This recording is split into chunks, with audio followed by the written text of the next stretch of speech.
Chemical দিয়ে পরিষ্কার করলে আমরা যে লোককে বলি পাইপের ভেতরটা নতুনের মতন পরিষ্কার হয়ে যাবে তার প্রমাণ দেখো। এই পাইপ লাইনটা এখানে ছিল, আমরা কেটে কেমিক্যাল ঢেলেছি, মানে যাচ্ছিল না মাল। এই মালটা ঢেলেছি কেমিক্যালটা, পাইপের ভেতরটা দেখুন পুরো নতুনের মতন হয়ে গেছে।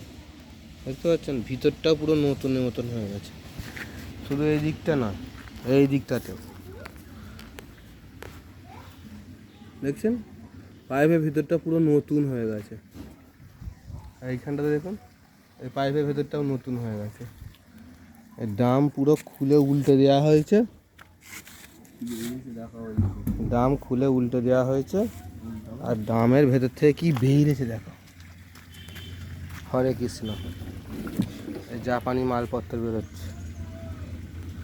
এইরকম জলে চান করবে যাদের বাড়িতে লোক, মাথার চুল উঠে পালিয়ে যাবে, সাদা হয়ে যাবে, মানে হার্ড ওয়াটারে চান করলে যা হয়। আর গায়ের রং ফর্সা টুকটুকে থাকবে, আর কেলে এরকম অন্ধকার হয়ে যাবে। ওই জন্য বছরে একবার অন্তত হলেও ট্যাঙ্কিটা পরিষ্কার করার চেষ্টা করুন, নাহলে সব দিয়ারা নসিবপুর এক হয়ে যাবে, আর কিচ্ছু করার থাকবে না। আর ট্যাঙ্কি বসানোর জায়গা দেখুন, ওয়াটার লেভেল না দেখে ট্যাঙ্কি বসানোর জায়গা রেডি করলে তাই হরে কৃষ্ণ হয়ে গেছে, এরকম হরে কৃষ্ণ হয়ে যাবে।